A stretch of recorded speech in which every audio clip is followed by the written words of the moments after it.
बाकी हमको ही समझ नहीं आ रहा है कि सब कौन मंगवाया है। ढेर सारे पैसों में पूरी जिंदगी गुजार लोगे छोटी बहुरिया। ओ जीजी के माँ, अब याद आया, उस दिन गुरु बाबू वैसे वो पिज्जा बर्गर सब जो लेकर आए थे। मतलब गुरु को भी बहू का ये जिद मंजूर है?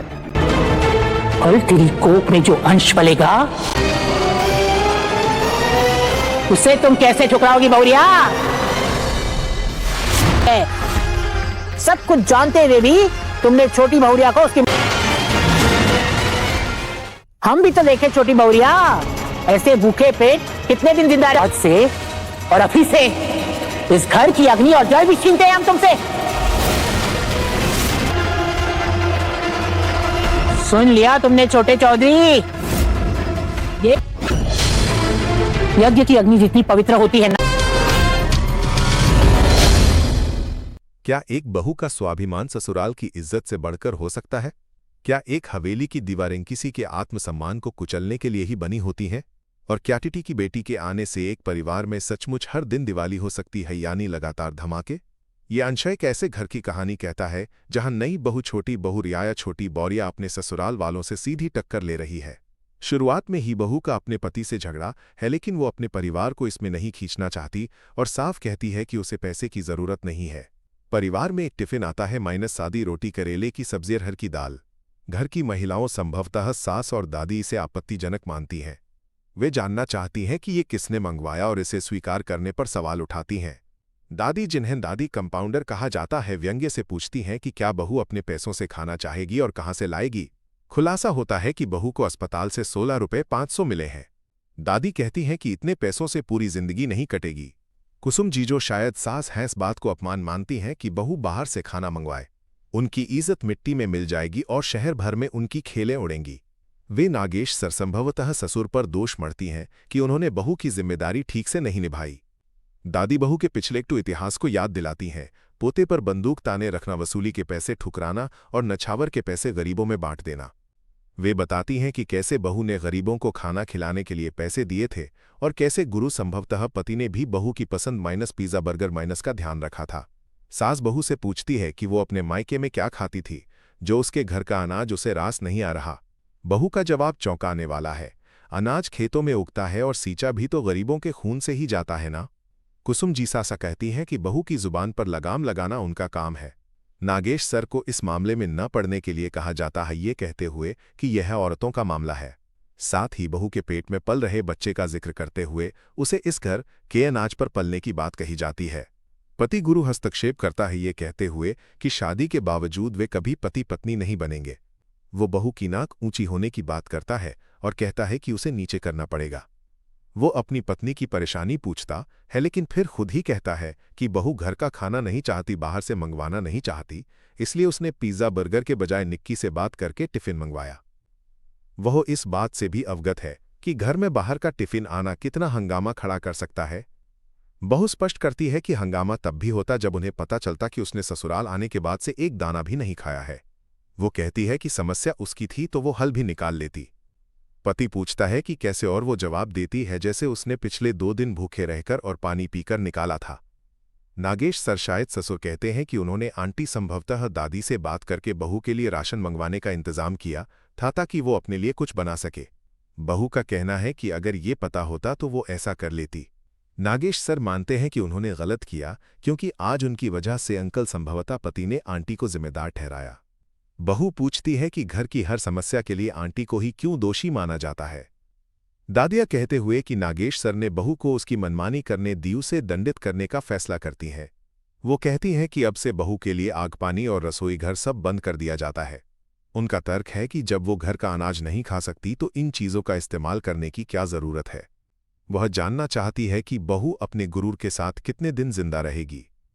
बहू कहती है कि जिसे दादी गुरूर समझ रही है वह उसका स्वाभिमान है और स्वाभिमान के साथ जीना सबका हक है। वह दादी से उसकी छोटी सी इच्छा पूरी करने की गुहार लगाती है। दादी कहती हैं कि ये छोटी सी इच्छा उनकी बड़ी हवेली की इज्जत को मिट्टी में मिला देगी और बाहुबली नागेश्वर चौधरी की प्रतिष्ठा पर सवाल उठाएगी। दादी जसलीन बौरिया को पानी और माचिस लाने का आदेश देती हैं और बहू से अडिग रहने को कहती हैं। वो फैसला सुनाती हैं कि बहू को घर की अग्नि और जल से भी दूर रखा जाएगा। बहू तर्क देती है कि अग्नि और जल प्रकृति की देन है और इस पर किसी का अधिकार नहीं हो सकता। दादी इसे घर के अन्न के भंडार की बात से जोड़ती हैं जहां घी और मेवा पानी की तरह बहता है, और कहती हैं कि अगर बहू चाहती तो खुद भी खाती और दूसरों को भी खिलाती, लेकिन उसने बगावत की है। वो बहू को चुनौती देती है कि वो घर की अग्नि पर भोजन बनाए और उस पानी को पिए जो उसी जमीन से निकलता है जिसमें बेगुनाहों का खून बह चुका है। पति छोटे चौधरी को घर की औरतों के मामले में हस्तक्षेप न करने के लिए कहा जाता है और उसे जोरू का गुलामन बनने की सलाह दी जाती है, जबकि ये घर की औरतों का मामला है। अंत में उल्लेख किया जाता है कि शाम होने वाली है बहू का उपवास है और उसे अम्मा के आदेश का पालन करना है। कहानी का दूसरा हिस्सा एक बड़े उत्सव की तैयारी में एक महिला के 7 मांगें पूरी करने के संकल्प से शुरू होता है। वो इतने सालों में इतना ड्रामा हंगामा कभी नहीं देखा, कहती है। टीटी की बेटी के आने के बाद से हर दिन दिवाली जैसा महसूस होता है, जैसे घर में लगातार धमाके हो रहे हों। एक बहू, शायद उसी टीटी की बेटी का जिक्र हो रहा है, किसी आंटी जी से माफी मांगती है। आंटी जी उसे दिलासा देती हैं, कहती हैं कि वे नाराज नहीं बल्कि खुश हैं कि इतने सालों बाद घर में किसी ने अन्याय के खिलाफ आवाज उठाई है। वे बहू को घर की एक महत्वपूर्ण महिला, शायद सासू माँ या बुजुर्ग से मिलवाती हैं। वे बताती हैं कि ये हवेली का पीछे का आंगन है जहां घरवाले कम ही आते हैं। कविता जी, शायद एक बड़ी चौधरी अधिकार वाली महिला, बहू को छोटी बहुरिया के साथ ड्यूटी पर लगाती हैं, जिसका मतलब है कि उसे छोटी बहुरिया के हर काम में मदद करनी होगी। इसके बाद बुजुर्ग महिला दादी जी को एक सख्त नियम बताया जाता है। उनके लिए घर का पानी और आग यानी रसोई का इस्तेमाल वर्जित है। वे किसी से मदद नहीं ले सकती। बहू उन्हें धन्यवाद कहती है, लेकिन मन ही मन सोचती है कि दादी जी की हालत बहुत मुश्किल है, क्योंकि उन्हें बाहर से खाना भी लाने की इजाज़त नहीं है और घर का पानी आग भी इस्तेमाल नहीं करने दिया जा रहा। वो सोचती है, हमारी कंपाउंडर दादी जी कहाँ खाएगी? हवा। फिर कुछ पुरुष पात्र आपस में बातचीत कर रहे हैं। एक कहता है, भैया लिखोगे यानी हिसाब किताब लिखना। दूसरा मजाक उड़ाता है कि अगर उन्हें लिखना आता तो वे प्रेम पत्र लिख कर सुल्तानपुर के रोमियो नहीं बन जाते। उसे अंदर जाकर सीखने के लिए कहा जाता है। एक सिकंदर को लिखने के लिए कहा जाता है और फिर उस व्यक्ति को अनपढ़ रोमियो कहा जाता है। इसके बाद हिसाब किताब की बात आती है। उनसे पूछा जाता है कि उन्हें क्या क्या चाहिए। वह सूची बनाता है, एक चूल्हा, सिलेंडर, माचिस की डिब्बी और 20 लीटर की पानी की बोतल। फिर भैया, जो शायद मुख्य व्यक्ति है, राशन के बारे में पूछता है। सुल्तानपुर के रोमियो के अंदाज में कहा जाता है कि 1 महीने का राशन। फिर राशन में क्या क्या चाहिए इसकी सूची बताई जाती है, दाल, चावल, आटा, घी, चीनी और नमक। कहानी एक मजेदार मोड़ लेती है। एक महिला, शायद वही बहू जिसने माफी मांगी थी, घर में गैस का चूल्हा मंगवाती है और एक लंबी चौड़ी लिस्ट दे देती है। वो कहती है कि इस लिस्ट से उसके सारे पैसे खत्म हो जाएंगे और फिर वो आगे क्या करेगी। यह सुनकर एक और महिला, ललिता, दूसरी महिला संभवतः कविता जी से कहती है कि बहू का अभिमान तोड़ने के लिए उसे पहले ही दिन हराना बहुत जरूरी है।